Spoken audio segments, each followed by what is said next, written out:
আপনারা দেখছেন TVN24 news network. সবশেষ আপডেটে স্বাগত জানাচ্ছি আমি সাইফুদ্দিন ফয়সাল।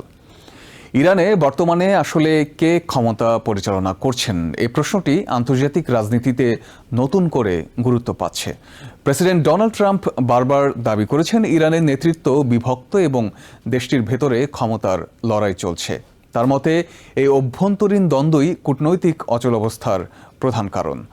তবে নিরাপত্তা ও গোয়েন্দা সংশ্লিষ্ট একাধিক সূত্র এবং বিশ্লেষকরা বলছেন বাস্তবতা অনেকটাই ভিন্ন এবং বিষয়টি এতটা বিশৃঙ্খল নয়।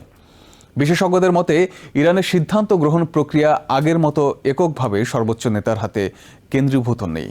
যুদ্ধের পর দেশটির ক্ষমতার কাঠামো কিছুটা পরিবর্তিত হয়েছে এবং এখন সিদ্ধান্তগুলি একটি বিস্তৃত নেটওয়ার্কের মাধ্যমে নেওয়া হচ্ছে। তবে এর অর্থ এই নয় যে নেতৃত্ব বড় ধরনের ভাঙন তৈরি হয়েছে, বরং বিভিন্ন গোষ্ঠীর মধ্যে মতপার্থক্য থাকলেও মূল নীতিগত সিদ্ধান্তে এখনও ঐক্য বজায় রয়েছে। এই পরিবর্তনের অন্যতম কারণ হল ইসলামিক রেভলিউশনারি গার্ড কোরের প্রভাব বৃদ্ধি।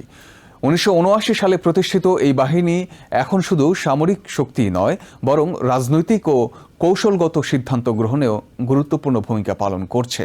অনেক বিশ্লেষক মনে করছেন ইরান ধীরে ধীরে একটি মিলিটারাইজড রাষ্ট্রে পরিণত হচ্ছে, যেখানে সামরিক নেতৃত্বের প্রভাব অত্যন্ত শক্তিশালী। আয়াতুল্লাহ আলী খামেনি নিহত হওয়ার পর তার ছেলে মোস্তফা খামেনি নতুন সর্বোচ্চ নেতা হিসেবে দায়িত্ব নিয়েছেন বলে জানা গেছে। তবে তিনি নিরাপত্তার কারণে গোপনে অবস্থান করছেন এবং খুব সীমিতভাবে যোগাযোগ করছেন।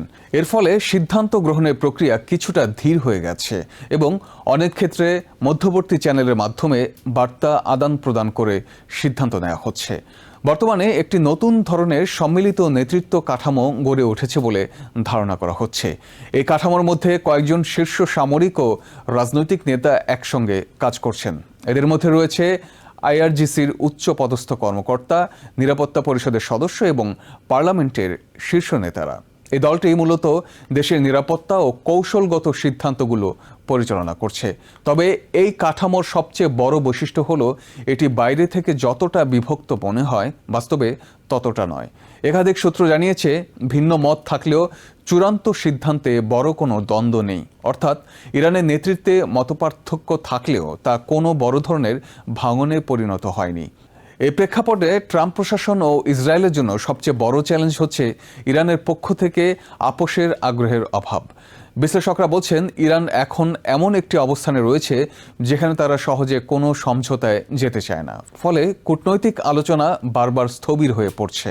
অন্যদিকে ইসরায়েল দাবি করছে যে সামরিকভাবে তারা উল্লেখযোগ্য সাফল্য অর্জন করেছে এবং ইরান আগের তুলনায় দুর্বল হয়েছে। তাদের মতে যুদ্ধের সময় ইরানের অনেক মিসাইল লঞ্চার ধ্বংস করা হয়েছে।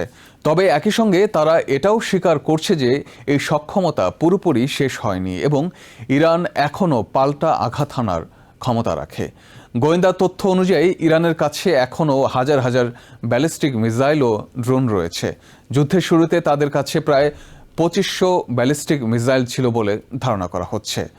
এর একটি অংশ ব্যবহৃত বা ধ্বংস হলেও উল্লেখযোগ্য পরিমাণ অস্ত্র এখনও সক্রিয় রয়েছে। পারমাণবিক কর্মসূচির দিক থেকেও ইরান এখনও একটি গুরুত্বপূর্ণ শক্তি। বিশেষজ্ঞদের মতে তাদের কাছে উচ্চ মাত্রায় সমৃদ্ধ ইউরেনিয়াম রয়েছে, যা অল্প সময়ের মধ্যে আরও উন্নত পর্যায়ে নিয়ে যাওয়া সম্ভব। যদিও আন্তর্জাতিক পর্যবেক্ষক সংস্থাগুলো এখনও নিশ্চিতভাবে বলতে পারছে না তাদের পারমাণবিক সক্ষমতা ঠিক কতটা অগ্রসর হয়েছে। এই পরিস্থিতিতে আমেরিকা অনৈতিক চাপ বাড়ানোর কৌশল হিসেবে হরমুজ প্রণালীকে কেন্দ্র করে অবরোধ জোরদার করেছে। এই প্রণালী দিয়ে বিশ্বের বড় একটি অংশের জ্বালানি পরিবাহিত হয়, ফলে এখানে অবরোধ সৃষ্টি হলে তা বৈশ্বিক অর্থনীতিতেও প্রভাব ফেলে। ট্রাম্প প্রশাসন মনে করছে এই চাপ ইরানকে আলোচনায় বসতে বাধ্য করতে পারে। তবে অনেক বিশ্লেষক এই কৌশল নিয়ে সংশয় প্রকাশ করেছেন।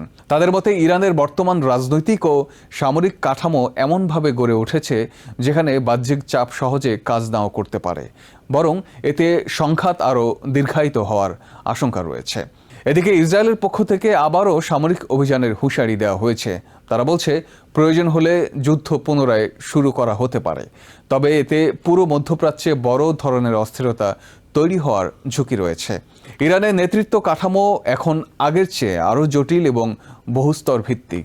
বাইরে থেকে বিভক্ত মনে হলেও বাস্তবে একটি কার্যকর নিয়ন্ত্রণ ব্যবস্থা এখনও বিদ্যমান।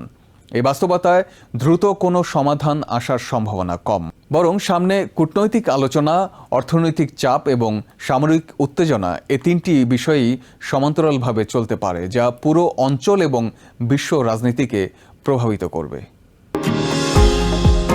নিউ ইয়র্ক থেকে সম্প্রচারিত TVN 24 টেলিভিশন, বিশ্বজুড়ে বাঙালির কণ্ঠস্বর।